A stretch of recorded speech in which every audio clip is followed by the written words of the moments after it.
माता महाकाली की।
घोर पाताल की सेनाओं, तत्काल ही पाताल लोक को प्रस्थान करो।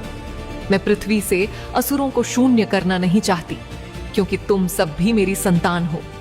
यह मेरा दिव्य आदेश है, इसका तत्काल पालन हो।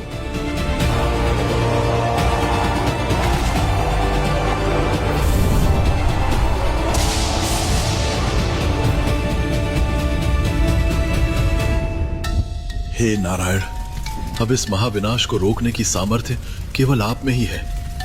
कृपा कर हमारे यज्ञ की रक्षा करें, क्योंकि महाकाली आपकी वाणी का अनादर कदा भी नहीं करेंगी। हे प्रजापति, अब तक आपने देवी सती की करुणा देखी होगी, उनके शीतल और कोमल हृदय का अनुभव किया होगा, पर अब उसी सती के उस भयंकर स्वरूप का साक्षात्कार कीजिए जो महाउग्रतम है, जो स्वयं अनंत शक्तियों का पुंज है। और आपके ही अहंकार के कारण आज वही सती यहां महाकाली के रूप में प्रकट हुई है।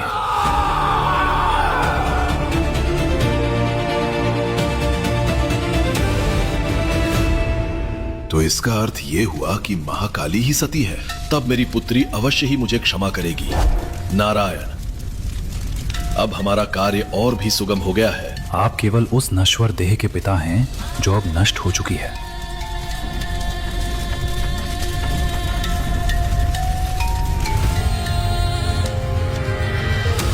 लेकिन महाकाली स्वयं समस्त सृष्टि की जननी है, जगत माता, आदि शक्ति का महाउग्रतम स्वरूप।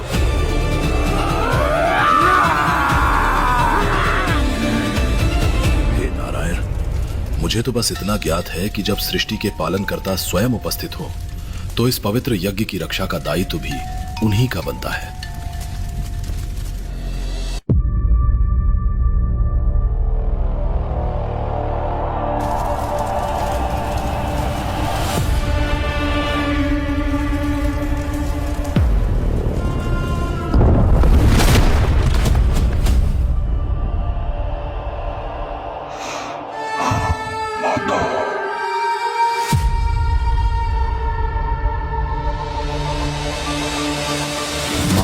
शक्ति के महाविकराल दिव्य स्वरूप को वीरभद्र का अनंत कोटि नमन।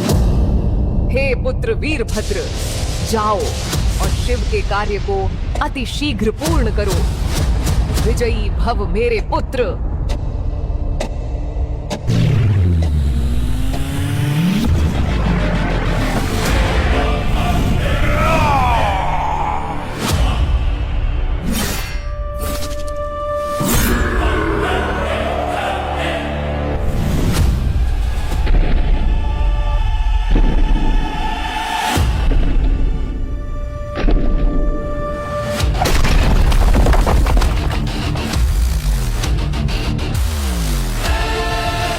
प्रजापति दक्ष कहाँ है? हे वीरभद्र, सावधान, अब एक भी कदम आगे मत बढ़ाना, क्योंकि प्रजापति दक्ष और उनके इस महायज्ञ की रक्षा अब स्वयं मैं कर रहा हूं।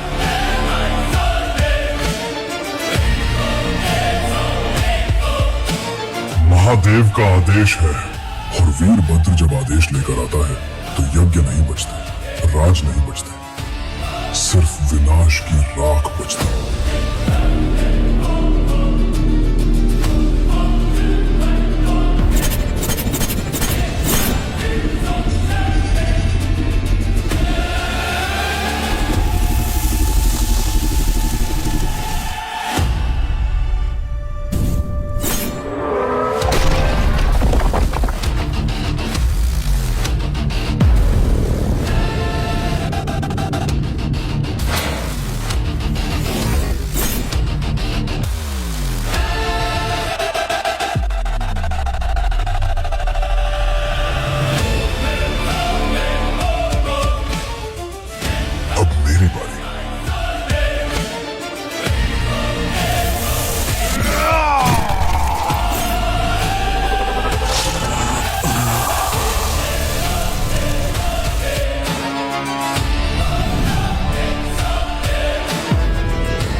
धन्य हो वीरभद्र।